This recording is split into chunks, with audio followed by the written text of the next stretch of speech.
Então vamos falar agora de deslocamento Compton. O que é o deslocamento Compton? Einstein, para explicar o efeito fotoelétrico, falou que a luz deveria ser feita de partículas que são os fótons, certo? Tá, mas como que a gente mostra que realmente a luz é feita de partículas, o fóton, né?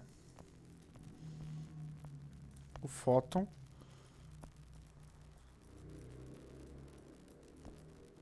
Como é que a gente mostra isso? E essas partículas, como a gente viu no último vídeo, cada partícula vai carregar uma energia HF, onde F é frequência e H é constante de Planck, em um momento que é H sobre o comprimento de onda. Beleza, como que a gente mostra isso? Compton bolou um jeito. Por isso que o nome é deslocamento Compton. A gente pega um material que contém elétrons livres, beleza? E faz incidir um raio de luminoso com uma certa frequência nesse elétron, ok? Se o eletromagnetismo clássico estiver correto, certo? A gente pode escrever a gente escreve a onda como a onda vai estar se propagando nessa direção, um campo elétrico para cima, um campo magnético para saindo da tela, né? Aqui estão os eixos Z, Y, X e aqui está o elétron, né? E a gente pensa que ele está em Z igual a zero, né? Que o eixo Z cresce para cá, certo? Então ele está no eixo Z igual a zero. Deixa eu fazer certinho aqui, para entenderem o que eu estou querendo dizer. Aqui é Z, aqui é X e aqui é Y, né? Y e X, beleza. Daí a gente pode escrever o campo elétrico como uma senoide com uma certa amplitude, né? Se daí a gente pode escrever que a gente sabe que a força elétrica ela é igual ao campo elétrico vezes a carga transmitida esse campo elétrico, né? Então, ou seja, campo elétrico vezes a carga do elétron. Daí a gente abre esse campo elétrico com esse termo aqui, né? Substitui E0 sino de ômega t. A gente sabe que ele está na posição que Z é igual a zero, certo? O elétron na posição Z é igual a zero, então esse termo some. Eu só fiz isso para ficar mais fácil. E daí a gente iguala essa força com o efeito da força, né? Que nem o professor disse. Ou seja, massa vezes aceleração, né? Segunda lei de Newton. Segunda lei de Newton. Então tá. E daí a gente iguala, então, MA com EQ, ok? A gente isola a aceleração. A aceleração vai dar EQ sobre a massa. Legal. Então é isso aqui, ó. Aceleração é na direção I. O campo elétrico na direção I. E sobre M, E0 sino de ômega t. Ou seja, a aceleração vai ser uma cara senoidal, certo? O que se implica no nosso elétron? Que ele vai tender a ficar oscilando apenas, né? Oscilando. Como o elétron vai tender a ficar oscilando, o campo elétrico ele vai oscilar, ok? No tempo, com a mesma frequência da luz incidente, né? Ele vai oscilar com a mesma frequência da luz incidente. Tá aqui, ó, na fórmula. Beleza. Como ele está oscilando na mesma frequência da luz incidente, vai gerar um campo elétrico oscilante no tempo, né? Porque carga gera campo elétrico. E esse campo elétrico oscilante no tempo vai gerar um campo magnético oscilante no tempo. Dessa maneira, o elétron ele vai virar tipo uma anteninha e vai lançar ondas magnéticas para toda a direção com a mesma frequência que está incidindo, né? Legal. Então isso seria se fosse o eletromagnetismo clássico, né? Se não fosse partícula. Mas não é isso que vai acontecer, tá bom? Já vamos falar aqui. Não é isso que vai acontecer. Eu só quis falar como que seria no eletromagnetismo clássico. O que vai acontecer de verdade? A gente tem que pensar que a luz é feita de fótons. Beleza? Então a gente vai fazer que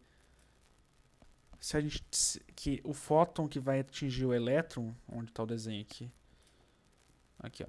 O fóton que vai atingir o elétron vai carregar um momento e uma energia. Então é como se fosse uma colisão clássica, uma colisão. OK? Depois da colisão, o elétron vai para um canto e o fóton vai para outro canto. Onde esse ângulo φ que eu coloquei é o ângulo que faz o fóton que está sendo depois da colisão em relação ao fóton antes da colisão, né? Certo? É em relação ao eixo X aqui, certo? Se eu falar que aqui é o eixo X. Legal.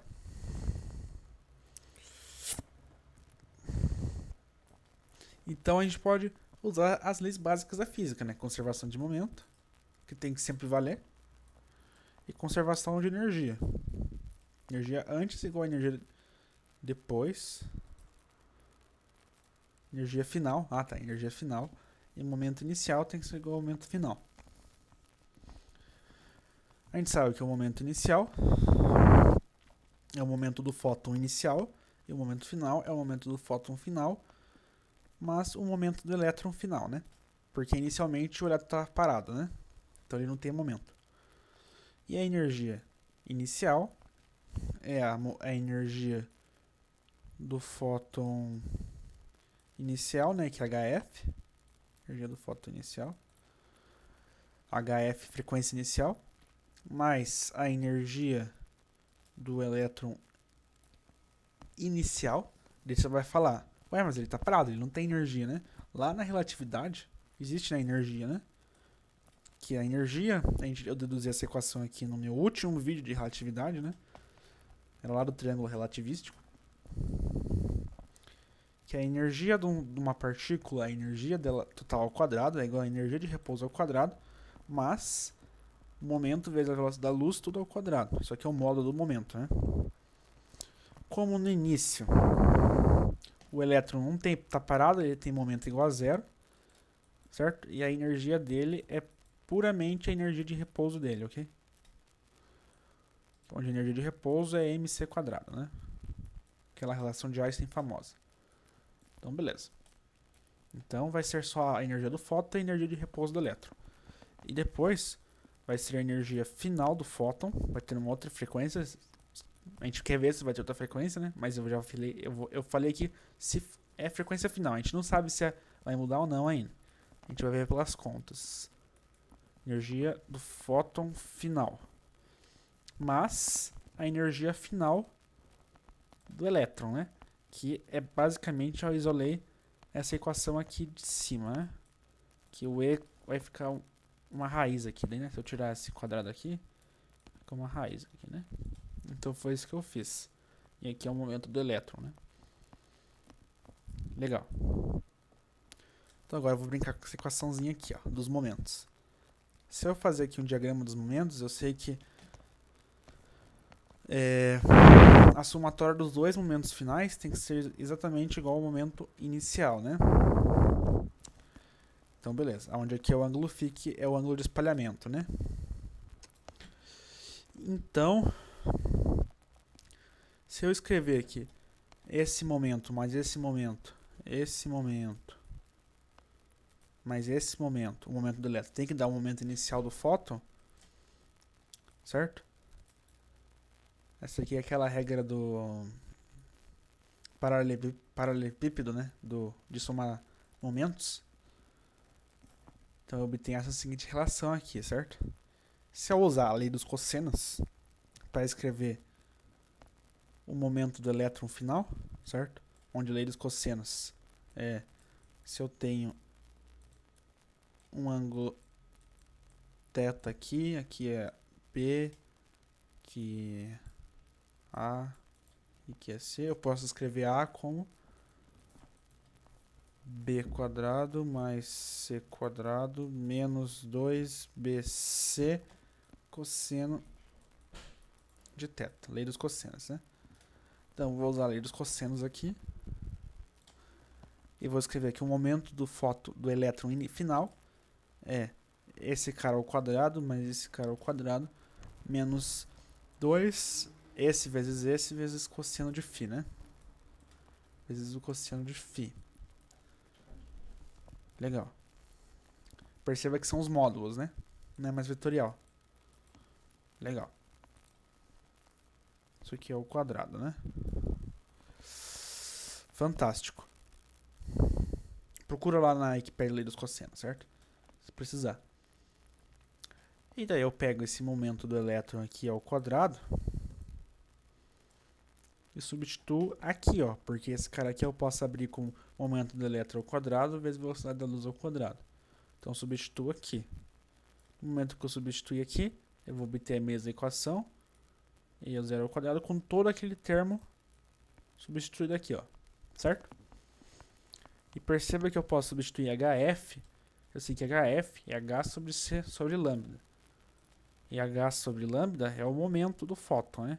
Então eu posso escrever HF como momento vezes C. Ok? Isso aqui é bem fácil de perceber, certo? Lá no segundo vídeo eu falo sobre isso, né? No segundo vídeo, terceiro vídeo sobre quântica. Último vídeo. Esse aqui é o quarto, né? Então, esse cara aqui eu posso escrever como momento do fóton inicial vezes a velocidade da luz, mais energia de repouso do elétron, é igual ao momento do fóton final vezes a velocidade da luz, mais esse termo gigante aqui, né? E daí eu passo esse cara para esse lado e boto a velocidade da luz em evidência, né? Fica a diferença dos momentos do fóton vezes todo esse termo aqui, né? Daí eu faço ambos os lados, eu elevo ao quadrado agora para tirar essa raiz, certo? Vou levar ao quadrado, então vai ficar o quadrado do primeiro e zero ao quadrado, mais o quadrado do segundo, c quadrado vezes todo esse termo aqui ao quadrado, mais duas vezes o primeiro vezes o segundo, né? É igual a todo aquele termo sem a raiz. E perceba que eu posso cortar o E0 ao quadrado com esse zero ao quadrado, certo? Foi isso que eu fiz aqui na linha de baixo. E se eu abrir todo esse cara aqui, como quadrado do primeiro, menos duas vezes o primeiro vezes o segundo, mais o quadrado do segundo, e multiplicar com c quadrado cada um deles, eu percebo que eu posso cortar esse termo aqui vezes c quadrado com esse termo aqui vezes c quadrado, e esse termo aqui eu corto com esse cara aqui, né? Vezes c quadrado. Daí só me resta esse termo aqui vezes c quadrado, que eu coloquei aqui. Qual é o termo? Esse termo aqui, tá aqui. E todo esse termo aqui vezes c quadrado, né? Legal. E daí eu posso cortar o 2 de cada um deles. Lembrando que eu posso escrever a energia de repouso do elétron como mc quadrado, né? Então todos os termos têm um c quadrado. Então corta c quadrado aqui, c quadrado aqui e c quadrado aqui. O que me resta é essa seguinte equação aqui, né? Menos momento final do momento inicial do fóton, momento final do fóton, mais mc, a diferença dos momentos, é igual ao produto dos momentos do fóton vezes o cosseno do ângulo de espalhamento. Então tá. Passando esse cara para cá, ele fica positivo. Eu percebo que esses dois termos são iguais ambos, eu coloco em evidência. Fica 1 menos cosseno de φ, mc, a diferença dos momentos, né? Agora, eu passo esse termo aqui dividindo aqui, e esse termo aqui passo dividindo aqui, ok? Quando eu passo esse termo aqui dividindo aqui, eu posso escrever dessa maneira, que vai cortar esse cara com esse cara, esse cara com esse cara, vai ficar a subtração dos inversos do momento do fóton, né? momento do fóton final invertido menos o momento inicial do fóton invertido. Eu posso escrever momento como a constante de Planck sobre o comprimento de onda da luz, né? Foi isso que a gente viu lá no comecinho, ou no último vídeo, certo? Legal. Escrevendo dessa maneira. Aqui fica lambda final sobre constante de Planck, menos lambda inicial sobre constante de Planck. Coloca a constante de Planck junto, né?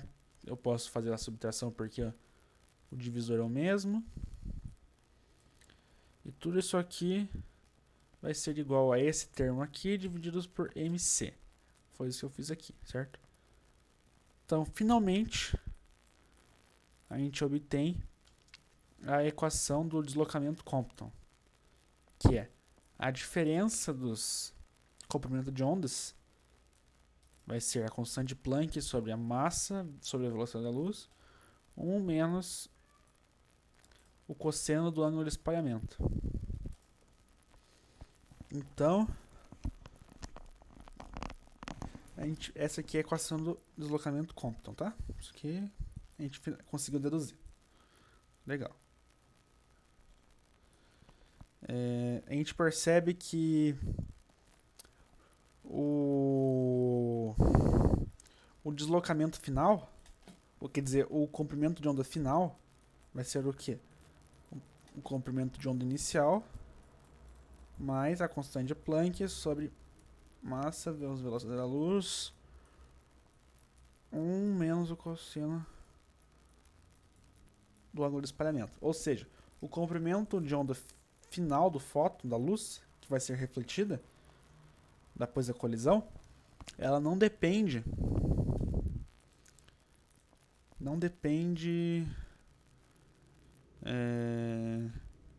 o deslocamento, né? O deslocamento.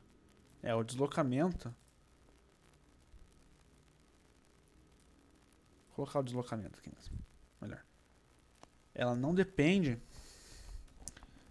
da frequência da luz inicial, né? Dá pra perceber isso. Porque ela só depende da massa do elétron e da constantes, da velocidade da luz e da constante de Planck. Ela não depende da frequência inicial. Entende isso? Então, por exemplo, se eu incido com uma frequência de 100 Hz ou uma frequência de 500 Hz, sei lá. Se eu pegar o mesmo ângulo, né? A frequência que vai estar naquele ângulo vai ter a mesma adição, né? Se, por exemplo, se foi 1 Hz, então vai ser 101 Hz ou 501 Hz, ok?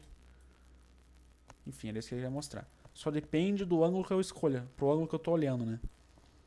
Isso que é interessante. Como assim do ângulo que eu tô olhando? Se o fóton ele passou reto, tipo, ele bateu no elétron e continua indo reto depois, então o φ vai ser 0, né, o ângulo de espalhamento. Se eu coloco aqui cosseno de 0, o cosseno de 0 é 1, 1 menos 1 é 0. Então, o deslocamento Compton, né, a diferença entre os comprimentos de onda vai ser 0, ou seja, o comprimento vai ser o mesmo. Do incidente e depois da colisão. Ou seja, no ângulo 0, não tem deslocamento, não tem diferença de fase. Tem diferença de comprimento de onda. Agora, se o meu elétron foi para se o meu fóton foi para cima, né, se o φ for 90,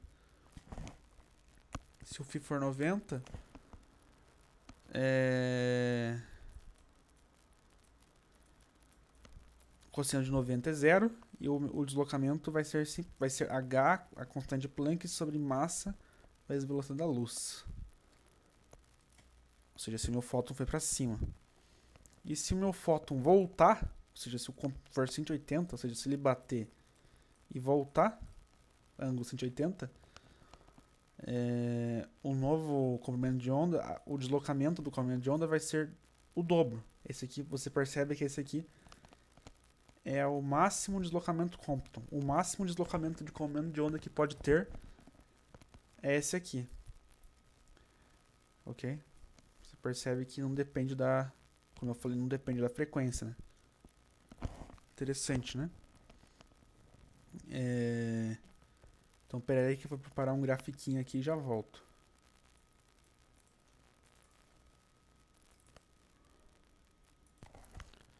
Então, aqui tá uma figura que eu tirei do Halliday, né?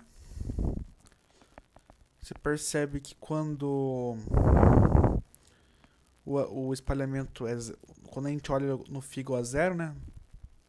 Quando o espalhamento é zero, quando o ângulo de espalhamento é zero, você percebe que, supondo que a frequência incidente tem essa frequência aqui, né? Vamos supor que isso aqui é um 71. Eu não lembro quanto o Halliday falou que é. Então vamos falar que é 71. Quando o φ igual a zero, como a gente viu aqui. Cadê onde eu coloquei aqui? O comprimento de onda vai ser igual ao incidente. Isso que a gente está percebendo aqui, ó. Ou seja, o pico está aqui realmente no igual ao incidente, ok? Agora, conforme você vai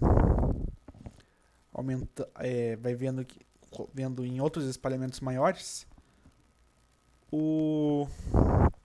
vai começar a acontecer outros comprimentos de onda vão começar a aparecer e vão ter esse pico aqui, certo? Vão começar a aparecer nesse ângulo aqui, ó, ângulo 135 de espalhamento, 90, tal. Então, com esse experimento, a gente consegue realmente mostrar que a luz tem que ser feita de fótons, porque se não fosse feita de fótons, não ia ser possível explicar esse comportamento, né? De aparecer outros comprimentos de onda, outras frequências, né? Outros comprimentos de onda,